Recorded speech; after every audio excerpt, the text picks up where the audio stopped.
Assalamu alaikum. A balimakɛ don Thierno Ndiaye ouverture média la dans l'émission Thierno décrypte ko Thierno ka walawala aw ye. Maliyɛnw an bɛ aw fo ka aw waleɲuman dɔn ka foli bila jamanaden bɛɛ ye. Maliyɛn minnu bɛ yen k'u sigilen don Mali kɔnɔ ani minnu bɛ yen k'u bɛ jamana kɔ kan an ka foli bɛ bila aw bɛɛ ye. Jamana ko la an y'o de fɔ n ko an tɛ sɛgɛn an tɛ ɲinɛ. Ko o ko bɛ yen k'a bɛ Mali ka taa ɲɛ kan a ka an kunnafonidilaw an ka wuli an ka taa sun kɔrɔ la an ka taa ko ɲɛɲini. A ko minnu fana n'a bɛ se ka na ni lafiya ni bɛɛ ye jamana kɔnɔ ani yiriwa ye ka se ka o da aw ka tulo kan en temps réel aw sigiyɔrɔw la ani aw ka baarakɛyɔrɔw la. Maliyɛnw bi Thierno décrypte la an ko n k'an bɛ wulikajɔ sabati sabula élection législative o de sera n'o ye député kalafi ye. Bɛɛ b'a kalama k'a fɔ jamana a taaɲɛ dɔ o gulonnen don nin kan. N'an sera ka maa sugandi maa minnu bɛ yen k'u bɛ kɛ an ka cɛbɔ ye wasabulon kɔnɔ olu bɛ kɛ sababu ye maliyɛnw ka se k'a lajɛ degun caman n'a b'an ka dugu kɔnɔnaw la a b'an ka kabilaw kɔnɔ an sigiyɔrɔw la o kɛ sababu ye ni ka fura sɔrɔ a caman na o baaraw k'olu ɲɛbilaliw kɔni daminɛna kosɛbɛ nka an y'a ye k'a fɔ an ka Mali politique maa dɔ bɛ yen ale dɔnnen don kosɛbɛ ni a tɔgɔ ko Maître Muntaka Tall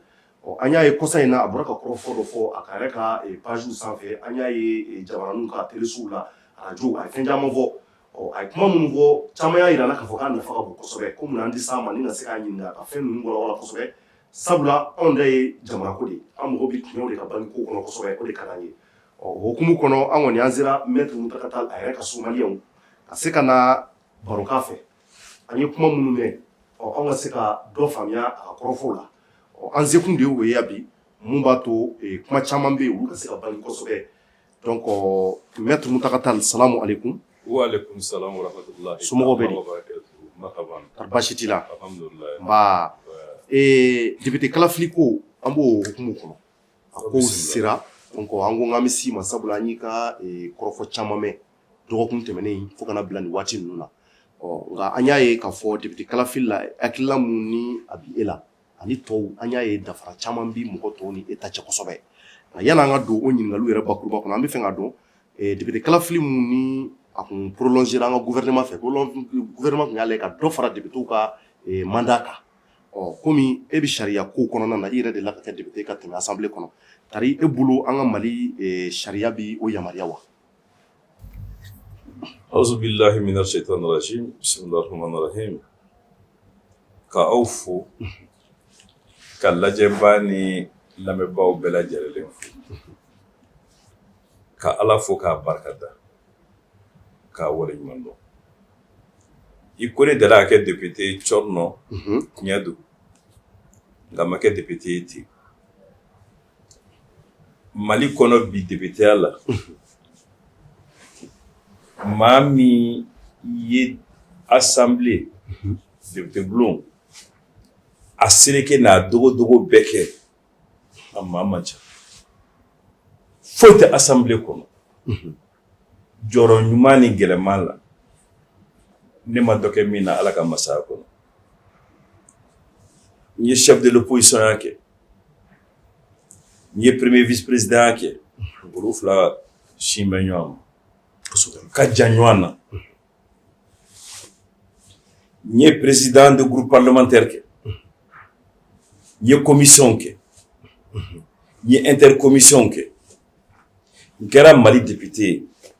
n kɛra CEDEAO député ye n kɛra Afrique bɛɛ falen ɲɔgɔn kan député ye n'o ye parlement panafricain ni i y'o bɛɛ kɛ min na san 20 fali gɛn n y'o san 20 de ka assemblée fana kɔnɔ i ma fali kan mɛn i bɛ dɔ sira fara la kosɛbɛ o ye tiɲɛ kabi ni démocratie sigira Mali kɔnɔ ni nin sen na tɛ k'a sɔrɔ k'a fɔ dɔ farala assemblée ka waati bolodalen kan m'a ye m'a mɛn n kun t'a dɔn k'a bɛ se ka kɛ yɛrɛ wa a tɛ sariya kɔnɔ a tɛ sariya la misali siɲɛ fɔlɔ min a fɔra k'a bɛ kɛ ni cour constitutionnelle nana ɲininka a ye jaabi fɔlɔ min di a ko kɛcogo t'a la ani sariya tɛ se ka sigi so kelen kɔnɔ ɲinini filanan de nana kɛ ni cour constitutionnelle sɔnna ka se ka dɔ fara u ka mandat kan ka se ka dɔ fara mandat kan mais a dɔ fara mandat in kan ne ti maa dɔn Mali kɔnɔ a bɛnna min ma n'a jara min ye caman b'a fɔ yɛrɛ ni dɔ fara n kan in assemblée min be a b'a yɛrɛ ka assemblée la a tɛ Mali ka assemblée la o y'a kɛ ne yɛrɛ Muntaga n bɛ parti min na n'o ye Senid faso de watɔn ye n bɛ kulu min na parti ni ɲɔgɔn cɛ n'o ye FSD ye an bɛɛ y'a jira k'a fɔ nin man kan ka kɛ n tɛ sariya ko ye donc o b'a yira sariya sɔsɔra la sariya sɔsɔra fo sɔsɔ kojugu mais o waati a ye wulikajɔw kɛ ka hakilaw fɔ an bɛ se ka fɛn fɛn fɔ ani an bɛ se ka fɛn fɛn kɛ an y'o bɛɛ fɔ k'o kɛ ko sariya ka lakile a ma lakile an b'o da an kan na d'accord o jaabi diyara n ye maître maintenant an bɛ don ko kɔnɔ sabula n kun bɛ fɛ k'o dɔn kosɛbɛ o tun ye an hakiliw tun ma sigi bɔlɔ kelen kan o la parce que an kun bɛ fɛ ka dɔn n'a sɔrɔla waati min n'o kɛra e yɛrɛ ka wulikajɔ kɛra mun ye o kɔnɔ i bɔra ka a bɛɛ fɔ ni k'a jɛya kosɛbɛ o diyara n ye maintenant tari kalafili mun n'a bɛna kɛ anw y'a mɛn an y'a ye i yɛrɛ ka wulikajɔw la ani ka kumaw la k'a fɔ ko kalafili mun n'a kɛtɔ don le 29 mars ko a bɛ ka sariya sɔsɔ tari o kuma in ye tiɲɛ ye wa sariya jamana kɔnɔ fɛn damadɔ bɛ yen n'an bɔra o kɔnɔ an bɛ don gɛlɛya la ni kalata min fɔlen filɛ nin ye ni maa min y'a fɔ assemblée min bɛ yen o tɛ assemblée ye ka tila k'a fɔ kalata min bolo dara o ka bɔ a dɔgɔ kɔrɔ n'i m'a walanwalan maa bɛ se ka fɔ nin kuma fila bɛ ɲɔgɔn sɔsɔ dɛ kosɛbɛ ani ɲɔgɔn sɔsɔ ka jan a cogo di n y'a fɔ n ko farankan min kɛra a kan o ye sariya sɔsɔ n ma sɔn a ma o kama a fɔra ko kalata min bɛna kɛ vote min bolodalen don o ka sariya sɔsɔ ka jugu ni fɔlɔ in ta ye cogo jumɛn n b'a ɲɛ f'i ye ok baasi tɛ cɔrɔnɔ jamana n'i b'a mara n'i bɛ fɛ a ka nɔgɔya i bolo fɛn fila ni saba bɛ i kana bɔ o kɔnɔ abada o y'a kɛ ne taara cour constitutionnelle la k'a fɔ ko wele a tɛ sariya kɔnɔ a tɛ tiɲɛ kan a ka bɔ a dɔgɔ kɔrɔ n y'a kɛ ka da ko 4 de kan i ko fɛn saba k'an kana bɔ o kɔnɔ i bɛ se k'olu ɲɛfɔ an ye n bɛn'o de fɔ ok o ko damadɔ n'i bɔra o kɔnɔ i bɛ don fili ni gɛlɛya la o ye jumɛn mara a bɛ kɛ tiɲɛ ni sariya de n'i bɔra tiɲɛ ni sariya kɔnɔ i bɛ don mɔgɔw tɔɲɔni ani mɔgɔw karabali la n'i donn'o la i b'i yɛrɛ bila gɛlɛya kɔnɔ i b'i ni ala cɛ gɛlɛya an ka jamana in kɔnɔ sariya de b'a la a fɔra ni député sigi bi kɛ Mali kɔnɔ a bɛɛ bi kɛ ɲɔgɔn fɛ don kelen dɔ ti kɛ bi ka dɔ bila ka kɔfɛla kɔnɔ sariya y'o kɔnɔ Mali kɔnɔ bi an ka cercle député bi sigi cercle de kɔnɔ maa 60 fɛn fɛn bɛ yen député kelen bi di o ma ni cercle ti maa 60 bɔ fiyewu député kelen bɛ di ni maa 60 sigiyɔrɔma 5 bi yɔrɔ min na député 5 bi di ni maa 50 sigiyɔrɔma 2 bi yɔrɔ min na député 2 bi di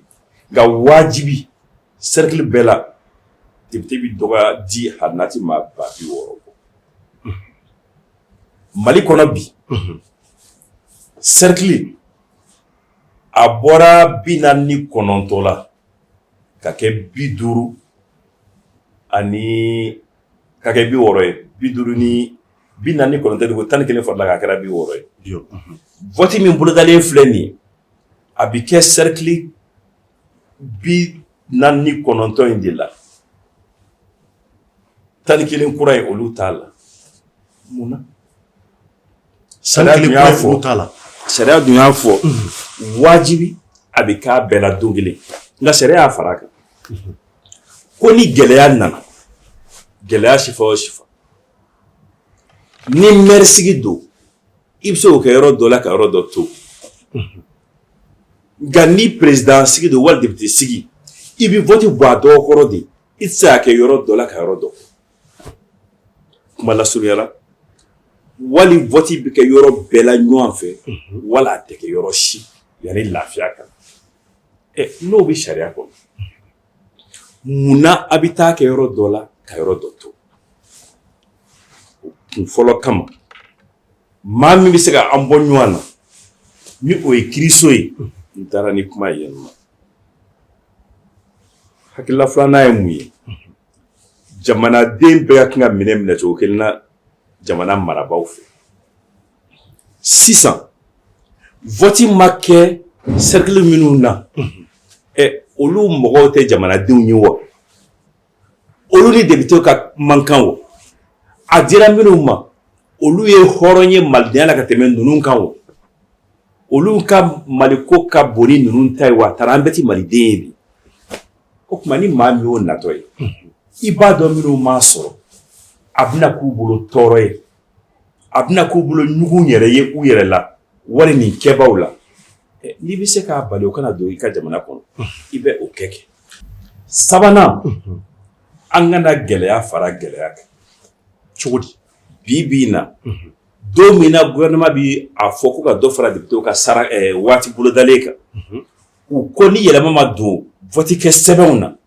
ani vote kɛcogo la vote ti ye yɛrɛ gouvernement k'o fɔ an bɛ kulu de kɔnɔ n'o ye CEDEAO ye olu ye maaw bila ka na Mali la an bɛnna kan ko vote wɛrɛ kana kɛ Mali kɔnɔ ni yɛlɛma ma don vote kɛcogo la o yɛlɛma ko in kelen ma kɛ a la bi hala kuma ma bɔ ka bi sanko k'a fɔ ko a ko dɔ kana waleya ne taara vote kɛ o kɔnɔ vote kɔfɛ gɛlɛya n'a fɔ ma crise post-électorale i yɛrɛ ma o feereta sa sugu fiyɛ la wa maa bi kala ka t'i ɲɛ tɔrɔ a la cogo jumɛn naani na o kuma laban ye o yɛrɛ bi ka gɛlɛya n'a tɔ ye o ye lakana ye bi na jɔn bɛ se k'a fɔ Mali yɔrɔ bi yɔrɔ la k'i bɛ taa vote kɛ lakana la i tɛ taa mɔgɔw ni di bɔli ma hali ni vote tɛ yen bi gɛlɛya bɛ an ɲɛ b'a la kɔsa in na Dialogue national ko kuma min fɔra ni filɛ ni galama cɛra ɲɔgɔn na dɔrɔn Dialogue national commune 100 olu ma se ka wuli ka na don so kelen kɔnɔ ka da sogo yɛrɛ da la k'u hakilila fɔ sanko k'a fɔ ko o commune kelen kelen bɛɛ la bureau de vote min bɛ yen caman caman k'i bɛna o lakana yanni i kana fɔ k'i bɛna vote lakana maa min bɛ vote yɛrɛ labɛn n'o ye sous-préfet ni préfet ye o taara ko lakana tɛ yen lɔgɔlikaramɔgɔ minnu da b'a kuma na olu taara dɔgɔtɔrɔw taara juge minnu b'a kiiri tigɛ k'a sɛbɛnw di olu taara e ma se k'olu lakana e bɛna kariba wali zanga de wuli ko bɛna taa vote kɛ k'e bɛ t'o lakana ou bien sule e b'o lakana cogo jumɛn o ka gɛlɛn an ka hinɛ malidenw na mais maintenant ne bɛ fɛ ka min bɛ se k'u ɲɛ an kana don baara la ne bɛ fɛ ka segin dɔɔni ko mɛtɛrɛ yanni an ka taga parce que i bɔra ka o naani min fɔ o ye ko ye vraiment ko an kan ka sinsin o kan mais n'i y'a jateminɛ i bɛ ka lakana mun fɔ est ce que n'i y'a ta k'a lajɛ nin waati in na Mali an b'a dɔn waati min na an bɛna lakana wa est ce que n'an ko an bɛna to ka o kɔnɔ fo Mali ka lakana de mun b'a to an ka se ka kalafili ninnu organiser est ce que maa b'o waati dɔn wa maa ti o waati dɔn maa si tɛ se k'a fɔ nin ko in bɛ ban sini wali sinikɛnɛ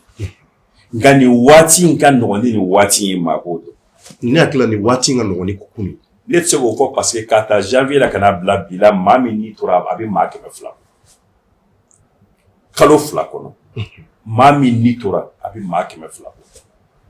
kunun sorasi 4 n'i tora n'i to an ka Maliko la an ba deli ka caya ka nin kalo 2 laban in bɔ abada o tuma na an kana ɲɛ tugu tiɲɛ kan waati dɔw tun bɛ yen sumaya bɛ na o waati dɔw tɛmɛna kɔsa in na ko dɔ tun bɛ se ka kɛ président ye sɛbɛn dɔ bɔ kɔsa in na ko opération Maliko o y'a sɔrɔ ale fana ye sɛbɛn bɔ ko vote bɛ kɛ mun bɛ opération Maliko kɔnɔ ko lakana tɛ Mali kɔnɔ sɔrɔdasiw ka wuli u ka taa ni préfets ni maires ni députés ni dɔgɔtɔrɔw ni maîtres ye e bɛ se k'o décret signer bi cogo di ka décret signer sini ko vote ka kɛ o fila bɛ ɲɔgɔn sɔsɔ o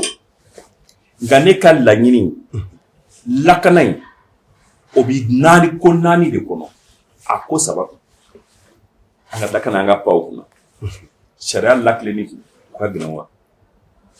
ka vote kɛ bolo yɛlɛma waasa bɛɛ ka sɔn a jaabi ma o ka gɛlɛn wa nka mais i ko préfet ti yɔrɔ dɔw la olu ye yɔrɔ jumɛn parce que an bɔra kalan waati dɔ la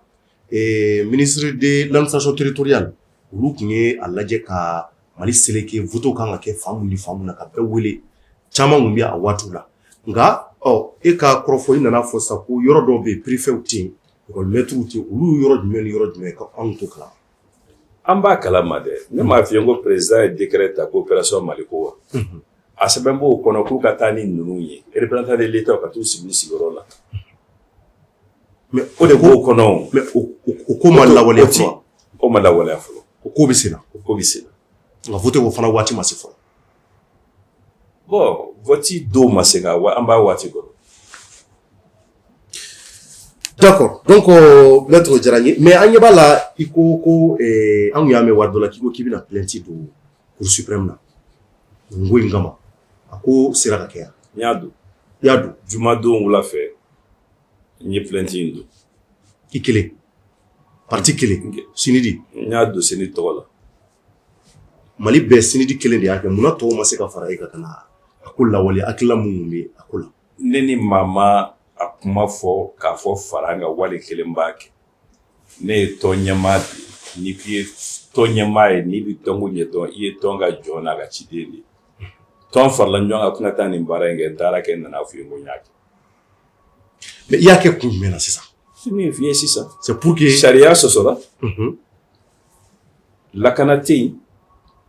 woloma donna malidenw ni ɲɔgɔn cɛ vote tɛ kɛla tiɲɛ kan n y'a kɛ ka da nin ko naani de kan n'i ye nin ko fɛn fɛn layɛ sisan a bɛɛ n'a kɔrɔ don nin bɛɛ bɛna ni bɛnbaliya ye jamana de kɔnɔ ni fura sɔrɔla nin kelen kelen bɛɛ la o bɛna ni bɛn de ye jamana kɔnɔ donc ne bɛ bɛn de ɲini jamana kɔnɔ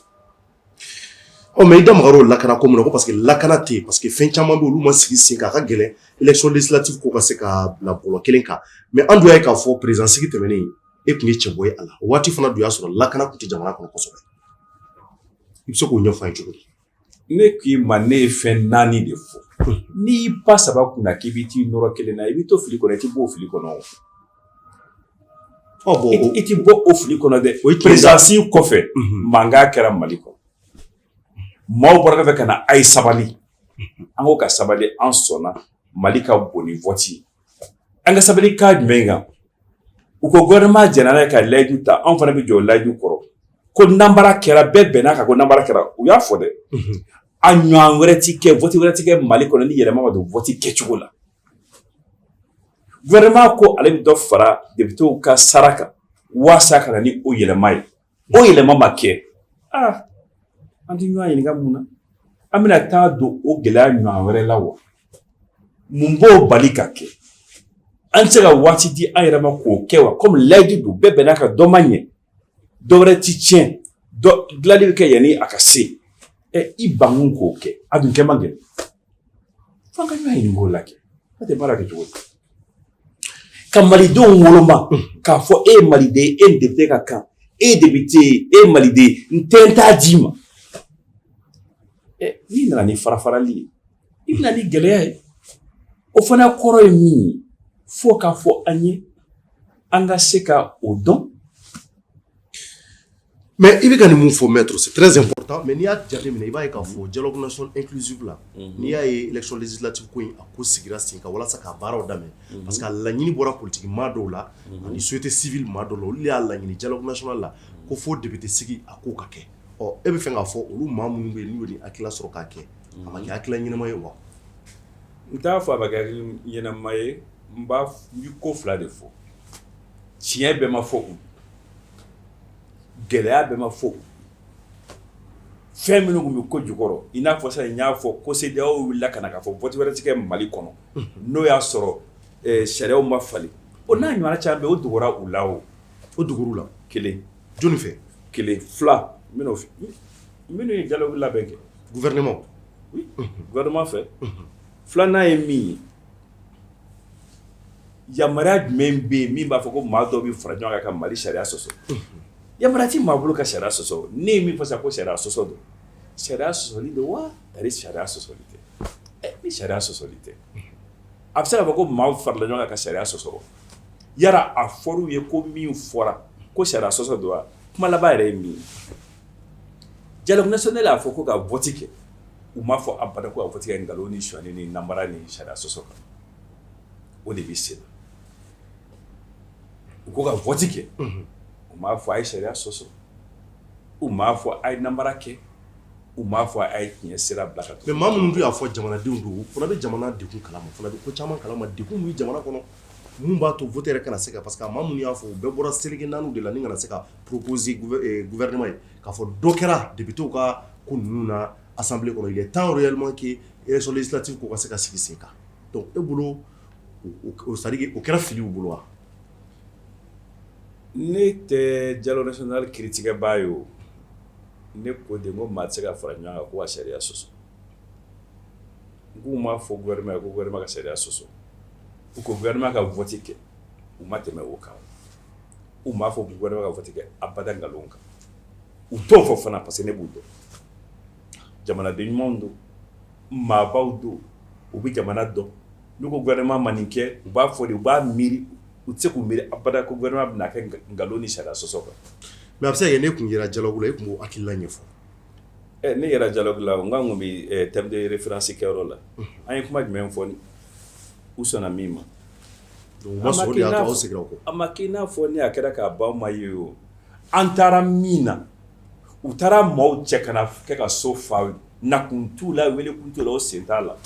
k'an ka kuma bɛɛ kɛ kuma fu ye maa bɛ t'i kunja a t'i b'a ma wa mais maintenant i ye plainte don cour suprême na ka sababu kɛ i bɔra ka ko minnu fɔ sisan ko parce que sariya sɔsɔra mais anw dun y'a ye k'a fɔ sinidi la cɛbɔ dɔw yera liste la ko sinidi tɔgɔ la e bɛ se ka mun sɔrɔ ka fɔ la sinidi y'a dantigɛ an ma nɔgɔ si to a la an an y'an dantigɛ an ye sɛbɛn bɔ an ye kuma fɔ an ko an b'a dɔn nin ko in tɛ kɛ sariya kan nin ko in tɛ tiɲɛ kan nin ko in bɛɛ ye nkalonfin ye o tuma an b'a ɲini tɔndenw fɛ an k'an sen bɔ nin ko in na tɔnden dɔw ko an ma a ye nin ko in fɔ ni nin ko in kun fɔra kabini waati jan an tɛ aw sɔsɔ nka an bɛ yɔrɔ min na bi an sigiyɔrɔ la hɔrɔnya la ani maa dɔw kumana dɛ bɛnkan dɔw bɛ yen dɛ ni o wulila a ye anw ka hɔrɔnya bɔ an k'an sigiyɔrɔ la an ko u ma anw m'aw sa sugu fiyɛ la wa an bɛ don ko bɛɛ la fo ka min bɛ lagosi se an ma ni min sera k'i yɛrɛ bɔ n'a faamuyara ka kalas alhamdulilayi nka ni min b'a dɔn n'i yɛrɛ bɛ ka hɔrɔnya bɛ tiɲɛ o t'anw ka laɲini fɛn fɛn bɛ se k'i yɛrɛ bɔ o y'a yɛrɛ bɔ nka yɛrɛ bɔ cogo ti minnu na an ko an fana b'o faamuya o ye wajibi ye o an b'i kulu de la an tɛ jɔnya la ani tigiya la o mais aw ni maa minnu y'u ban e mun ye ɲɛmaa ye sinidi ɲɛmɔgɔ ye aw ka texte bɛ mun fɔ o ko la aw ka sinidi texte bɛ mun kuma fɔ la an ko maaw ma mɔgɔ ma ban dɛ dɔw ma se u ma se ka d'a kan n'u y'a kɛ a bɛ don olu ka hɔrɔnya cɛ an ko an y'o faamuya mais o man ca o e mun ye sinidi ɲɛmaa ye ne hakili e de ye ɲɛmaa ye ne ma maa si sa sugu fiyɛ la ouais mais kumakanw kan ka ta e ka baarada fɛ ayi parce que kuma ta bi ta an ka bɛnkan de kan cogo ma maa sa sugu la an bɛ jɛ de la ne ye président ani ne a bɛɛ bɛ kɛ ne hakili la ni sago bɛ se ka kɛ kelen ye n'a kɛra o la a bɔra démocratie la a kɛra karabali ye ne t'o maa ye ne ye si bɛ kɛ n bɛ kɛlɛ kɛ démocratie de kama ni n b'o kɛ n bɛ fɔlɔ k'o kɛ Sénégal de kɔnɔ. donc i ma mɔgɔ sa sugu fiyɛ la i tɛ se ka mɔgɔ bali a ka di maa minnu ye n'u bɛ se k'u kan bɔ a la maa minnu ma se k'u yɛrɛ bɔ wajibi de ne k'o faamu wa u man ca fana wa an y'a faamuya k'a fɔ u ka hɔrɔnya o birifini ka to u kan. donc o b'a jira olu fana ye sariya sɔsɔ ka fara gouvernement maaw kan maa minnu bɛ ka voter k'o labɛn. ne m'a fɔ ko candidat kelen sariya sɔsɔ n ko gouvernement ye sariya sɔsɔ. d'accord m'a fɔ candidat kelen sariya sɔsɔ m'a fɔ parti kelen sariya sɔsɔ n ko gouvernement ye sariya sɔsɔ ne ye plainte min kɛ n m'a kɛ candidat kelen kan n t'a kɛ kelen kan n y'a kɛ gouvernement ka baara kɛlen kan. mais ni nɔ ma bɔ a la dun ni cour suprême ma nɔ bɔ a ko la dun i bɛna mun kɛ. o kuma bɛ yen. o kuma cogo di i bɛna mun fɔ. ala k'an si dɔ k'a kɔnɔ. ne kɔni b'a dɔn n'a kɛra sariya kɔnɔ ani sariya kan siga t'a la n ye fɛn kelen min fɔ kɔni ko n b'o kɛ a tora n ta la o a ma to n ta la o n bɛ Mali ekɔliden bɛɛ wele kɛrɛnkɛrɛnnenya la minnu bɛ sariya kalan na u kana an ka nin lajɛ ɲɔgɔn fɛ u ka o fara u ka dɔnta kan k'o fara u ka dɔnta kan o kɛ ne ka boloma fara ye olu ka kalan na n y'o kɔni fɔ ka ban nka tɔ ala k'an si jɔ ka e bolo ni gouvernement y'a to i ta la c'est-à-dire Cour suprême bɛ wuli ka jɔ kɛ i ye kuma min fɔ u y'a ye k'a fɔ vraiment maître ye kuma min fɔ tiɲɛ don a bɛ na ni sariya sɔsɔ ye gouvernement o b'a jira k'a fɔ e ye laɲini min fɔ o sabatira e bolo vote bɛna se ka sigi sen kan waati nataw la ta kɔnɔ wa jamana bɛ se ka mara cogo jumɛn ye démocratie kɔrɔ ko vote ti kɛ ne tɛ siran vote ɲɛ ne ma ban vote ma ne b'a fɛ vote ka kɛ n b'a fɛ vote min ka kɛ min bɛ kɛ sariya kɔnɔ min bɛ kɛ tiɲɛ kan min bɛ kɛ bɛn kɔnɔ dɛnkɛrɛfɛ tɛ min na vote bannen mankan tɛ min na ni Mali sera k'o dilan Mali bɛna se ka mun kɛ d'accord a tɛ tɛmɛ o kan maître vraiment an tilala an filɛlibaw ye faamuyali dɔɔni sɔrɔ nin na hali bi an bɛ taa ko kɔnɔ sabula an y'a ye k'a fɔ an ka jamanaw ɲɛmaa n'o ye Laji Ibrahima Bubakar Keïta u ko k'u bɛ k'a lajɛ ni ka se ka négociation kɛ u ni groupe terroriste ni ɲɔgɔn cɛ n'o ye Yadi Agali mun b'a to bɛn bɛ se ka sinsin i da magara o lakana ko minnu na o ka se ka ban e bolo o négociation ko minnu ni a bɔra ɲɛmaa da kɔnɔ e hakili ye mun la c'est-à-dire ko ɲuman don wa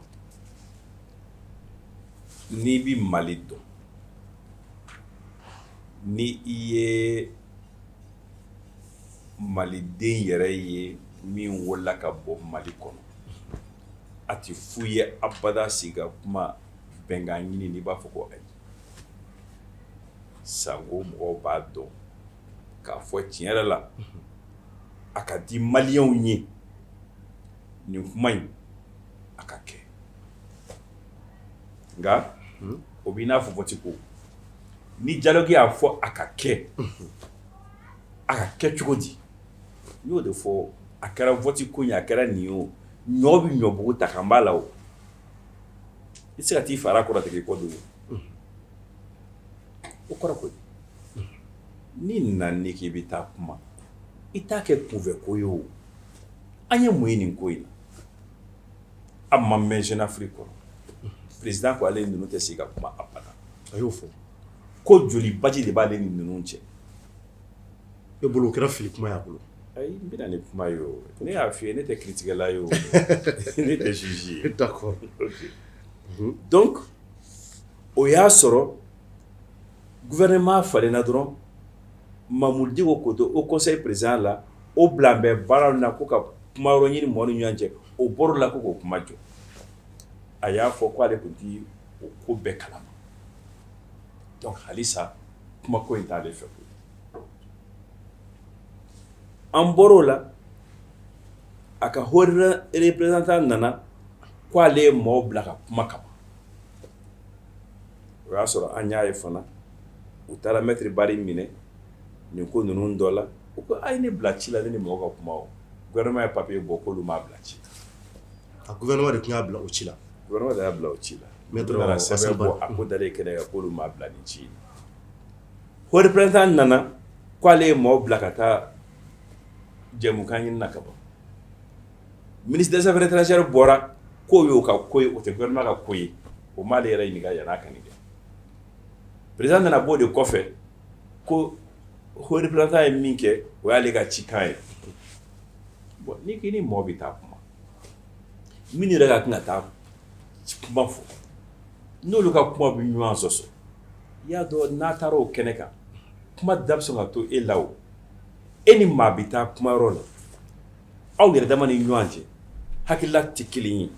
ye n'i taara o kuma kɛnɛ kan n'ala ma jan kɛ kuma da bɛ to e la dɛ an b'a daminɛ waati jumɛn an bɛ sigi ka kuma yɔrɔ jumɛn an bɛ jɛ ni mun ye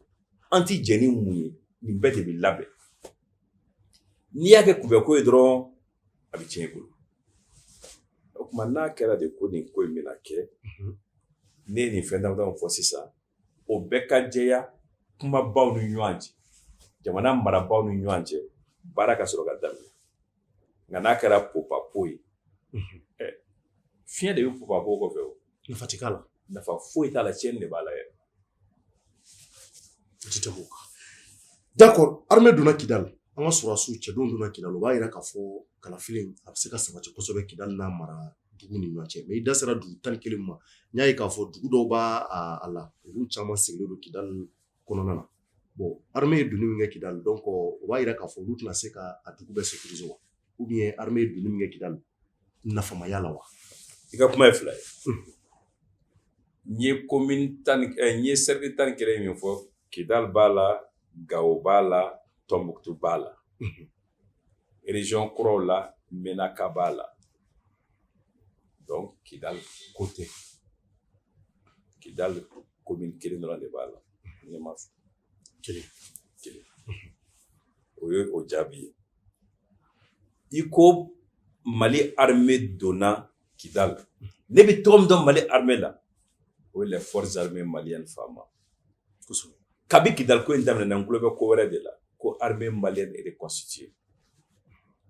armée malienne dilancogo kura ne ko min nɔfɛ o k'a fɔ o ye min k'a f'i ye o ye min cogo di danfara jumɛn b'o ni forces armées maliennes cɛ armée malienne est reconstituée o de donna Kidal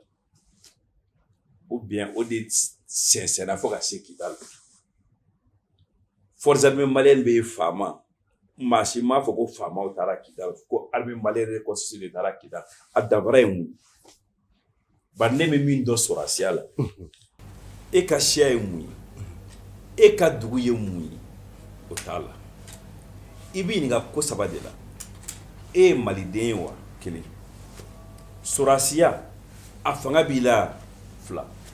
sabanan a kanu b'i la o kɔrɔ ko di i labɛnnen don ka i ni di ka Mali kumabɔ wa saba n'o saba bɔra a la kuma wɛrɛ tɛ yen ɲininkali wɛrɛ tɛ yen donc e bolo tɔgɔ k'a fɔ sisan ko sɔrɔdasiw bɛna taa sigiyɔrɔ dɔ la nin région in ka mɔgɔ bɛ caya la ni région in ta ye a ɲɛmaaya bɛ di nin région mɔgɔw ma o bɛ ne lasiran o mais i b'a sɔrɔ n m'a faamu de n'a fɔra ni nana faamuya e bolo o de kɛra ne bolo tɛ dɛ ne b'a la k'a ɲɛɲini de parce que reconstitué u k'a kɔrɔ fɔ an ye kuma min mɛn ko saba sarada don sara kelen o ye faamaw ye sara kelen o ye plateforme ye sara kelen o ye sema ye an y'o de mɛn mais halisa an m'a mɛn officiel daw officiel dadelen don nin ko kan u m'a fɔ tiɲɛ n bɛ se k'o faamu nka u m'a fɔ nin min fɔra nkalon o tuma a bɛ sɔrɔ tiɲɛ ye dɛ donc e bolo an ka armée yɛrɛ ma don ne bolo tɛ o ne bɛ ɲɛɲini de la faamaw kɔni ma don Kidal les faamaw olu ma don Kidal a fɔra ko armée malienne reconstituée de donna Kidal d'accord bon o ko kɔni ka taa sigi kan kɔnɔ ka sɔrɔdasi wɛrɛ sigi u da la fana ko b'u kɔlɔsi fo nin bɛ ka ɲɛfɔ an ye an k'a faamu ne hakili ɲɛfɔli dɔ kɛra a la o tuma ne de m'a faamu i b'a sɔrɔ ne hakili ka girin d'accord ala k'a faamuyali ko ɲuman d'a ma d'accord maintenant an ka heure bɛ k'an ta an tɛgɛ ma maître maintenant a kɔni fɔra ko baaraw bɛna daminɛ campagne bɛ dayɛlɛ ko in kɔnɔna na le 8 mars donc ko fo ka na se le 27 mars ma k'o bɛ kɛ baaraw datugulen ko élection ye le 29 mars bon an y'a ye i ye kuma dɔw ɲɛfɔ ni ka ɲɛsin ministre de la communication ma a la i ka bolonɔbila dɔw la bɔlɔlɔ sanfɛ i tun bɛ fɛ ka mun de feerefeerela tigɛ ye kosɛbɛ ko in na ne ma kuma foyi fɔ ka se ministre de la communication ma kuma sama a ma don an cɛ a t'an cɛ a ti don an cɛ mais i y'a ka fɛn dɔw ɲɛfɔ mɔgɔw y'u bazo kan kosɛbɛ k'u bɛ fɛn kɔrɔ i bɛ tun bɛ fɛn ka mun de fɔ kɔrɔfɔ yan fɛn jumɛn a ye kuma dɔw fɔ a ye kuma mun sɛbɛn a la i y'a tɔgɔ sɛbɛn ka fɛnw fɔ ko voter ko mun n'a ko bɛna kɛ sen kan ne bɛ min dɔn nin ko la n y'a ye u b'a fɔ ma tweet kelen bɛ k'a sɛbɛn ka parti dɔw ta o tɔgɔ ma Senedi b'o la nin ye mɔgɔw bɔ nin yɔrɔ in na nin ye mɔgɔw bɔ nin yɔrɔ la u dun b'a la k'a fɔ ka vote bɔ a dɔw kɔrɔ n ye dakura kelen de fɔ ko maa ka n'i da don ko la i tɛ min faamu foyi foyi tɛ n bolo ka fara o kan foyi tɛ n bolo ka bɔ o la i y'o fɔ mun n y'o de f'i ye o e maa ka n'i da don fɛ la i tɛ min faamuya o ye mun fɛ a kɛra fɛn o fɛn e filɛ k'i da don nin min na sisan k'e ye dɔ faamuya la ne ma dɔ faamuya la e bɛ se k'i da don a la d'accord a tɛ tɛmɛ o kan ok d'accord maintenant Kalafili a kɔni an y'a fɔ cogo min na hali bi n'o ye élection législative ye le 29 don donc an y'a ye cour constitutionnelle fana i taara se yen nɔ i ye kɔrɔfɔ dɔw fana bila olu ka ko kan i bɛ se k'o walawala n ye wa ko kuma bɛ sigilen don o de kan ne ye kuma min fɔ sisan daminɛ na n ko wele min kɛra ka na vote la le 29 a ma kɛ sariya kɔnɔ k'a daminɛ fo ka taa ban sariya sɔsɔ don vote in tɛ taa kɛla jɛlenya kan vote in kɛlen bɛ ka maliyɛnw bɔ ɲɔgɔn na vote in tɛ kɛra lakana kɔnɔ donc i taara o ko de kama i taara o ko de kama ko wɛrɛ t'a la ko wɛrɛ foyi tun t'a la d'accord wa n fɔra k'i tun bɛna kunnafonidilaw fana wele minnu b'i bolo ka ɲɛ f'u ye an filɛ ka min fɔ i tun b'o de walawala n n'o de walawala d'accord mais ni député sigi kɛra hɛrɛ kɔnɔ ani baden kɔnɔ k'a ko kuncɛ mun b'e bolo ka fɔ o la hɛrɛ ni baden kɔnɔ ala maa kɛra hɛrɛ ni baden kɔnɔ ne bɛ se ka diɲɛ fɛn fɛn kɛ wasa ka kɛ hɛrɛ ni baden kɔnɔ ne b'o kɛ ne y'a f'i ye ko ne siran bɛɛ de m'a dɔn n'a bɛna se ka kɛ hɛrɛ ni baden kɔnɔ i dalen nka ni ala y'a kɛ ko o min siran bɛ ne na o tɛ siranko ye o ma waleya alhamdulilayi rabbil alamin ne b'a ɲuman dɔrɔn de ɲini n ye nin fɛn fɛn kɛ na n ye nin fɛn fɛn fɔ nin na n b'a fɛ a ka ɲɛ de bari n sigan bɛ min bolo dalen don n'a fɔra ko ne de filila k'u yɛrɛ ɲuman na hɛrɛ ni karama kɔnɔ alhamdulilayi rabbil alamin o y'o bannen kɔni n'o baara bɛ daminɛ yɔrɔ o bɛ ne sɔrɔ o ɲɛma donc maintenant yanni an ka kɔrɔfɔ bila hali bi dɔ tun y'a fɔ ko n ka gɛlɛya cogo bɛ ka se k'i ɲininka munna e ye nin ko mun kɛ ka plainte don cour suprême na komi i yɛrɛ bɔra k'a fɔ cogo min na parti wɛrɛ foyi ma sɔrɔ Mali kɔnɔ ka fara e kan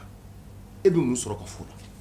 ne ye kelen dɛ foyi maa si de ma sɔrɔ ka e dɛmɛ nin hakilila ɲuman in na i yɛrɛ ka kɔrɔfɔ la i ye minnu fɔ k'a bɛ se ka na ni degun a bɛ se ka na ni sariya sɔsɔ ye maa si ma sɔrɔ ni ka fara e kan ni e yɛrɛ ka parti dɔrɔn tɔgɔ la tɛ donc n bɛ min f'i ye kuma kelen fɔ ko 10 o ka fisa kuma si 10 fɔli ye siɲɛ kelen ne bɛ kuma fɛn fɛn fɔli ye tan si ka kuma hakilila ko tɛ o ko labɛnnenw de don ko miirilenw de don o kuma in a kɛra bi ye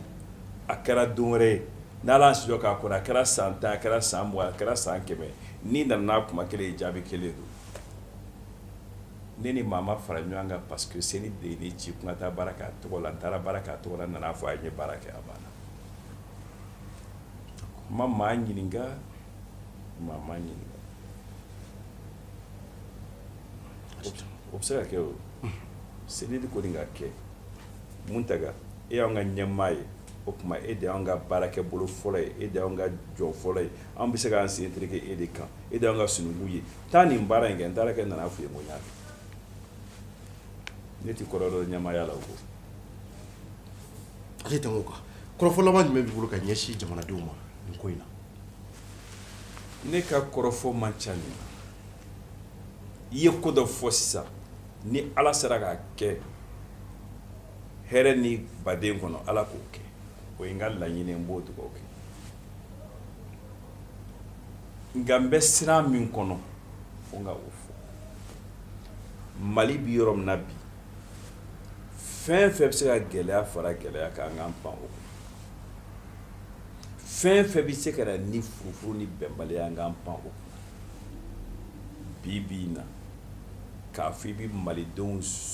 woloma ka fɛn dɔ jira dɔ la ka dɔ jɛ o la o tɛ ɲuman ye Mali ma Mali kɔnɔ k'a fɔ i bɛ vote kɛnɛ karaba nkalon kan i yɛrɛ b'a dɔn jaabi min bɔ a la o ni tiɲɛ ka jan o man ɲi Mali ma Mali kɔnɔ bi ka sariya ye k'a sɔsɔ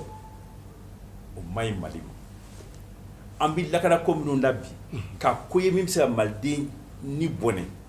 ka i ɲɛsin o kɛli ma o man ɲi Mali ma ne ka laɲini ye min ye n ye nin fɛn minnu fɔ gouvernement kana fɔ ko nin bɔra opposant da opposant majorité nin bɛɛ ni bi Mali fɛ maa si tɛ ninnu na ne b'a fɔ min tɛ Mali fɛ an ɲɔgɔn ye ko wɛrɛ kɔnɔ min tɛ nin o mais n bɛ Mali dilan a sira de ka ca u ka ɲina ko mun tɛgɛ ye opposant de ye u k'a fɔ dɔɔnin dɔrɔn hali n'a kɛra fitinin ye Mali kanu b'a dusukun na a ye min fɔ an k'a lamɛn ni tiɲɛ dɔɔnin b'a la an ka o tiɲɛ dɔɔnin lamɛn o de ye ne ka kuma ye. Merci beaucoup. Ala ka bɛɛ sɔn hakili ɲuman na. Ami ami. Ala ka Mali kisi, Ala ka Mali tanga, Ala ka Mali kɔrɔta ka fitini yɛrɛ ka bɔ Mali kɔnɔ a ka to baga sallallahu alaihi wasallam. Merci beaucoup vraiment Ala ka an to ɲɔgɔn ye. Inshallah don nataw la n'an ye kɔrɔfɔ wɛrɛ bɛ an an gɛlɛnni ka se ka se maître ma ka se ka walawalali kɛ an ye a ko la. Donc maliyɛnw a bɔra ka mun mɛn o de ye nin ye jamana ko la an y'o de fɔ aw ye ko ko bɛ yen k'an b'a mɛn ko a ŋununukaw a bɛ mɔgɔw dakɔrɔ an bɛ taa a ko ɲɛɲini journal décrypte yɛrɛ a sigira o kama o de y'a concept ye kuma kelen mun bɛ yen n'o bɛ yen an bɛ taa an zizo de kan k'u ka walawala kosɛbɛ u ka faamuya bi kun ye élection législative ko kuma ye n'o ye kalafili mun n'a bɛna kɛ député sigi wasabulon kɔnɔ maliyɛnw a bɔra ka maître ka kuma mɛn a ko k'a ye plainte don cour suprême na ko sabula ale y'a ye ko damadɔ bɛ yen a bɛ ka kɛ ko in kɔnɔ mun b'a jira k'a fɔ ko sariya bɛ ka sɔsɔ a kɔni ye fɛn caman fɔ hakili la a ye faamuyali sɔrɔ a ko bɛɛ la Mali kɔnɔ an bɛ dugawu de kɛ mun b'a to hali bi gɛlɛya mun n'a bɛ jamana in kɔnɔ Ala ka se k'a ta ka bɔ an ka jamana kan ka se ka na ni bɛn ni sabati ye Mali kɔnɔ ani yiriwa ye an bɛ aw fo k'aw waleɲuman dɔn ouverture média kan a k'an bɛn waati wɛrɛ au revoir et à la prochaine.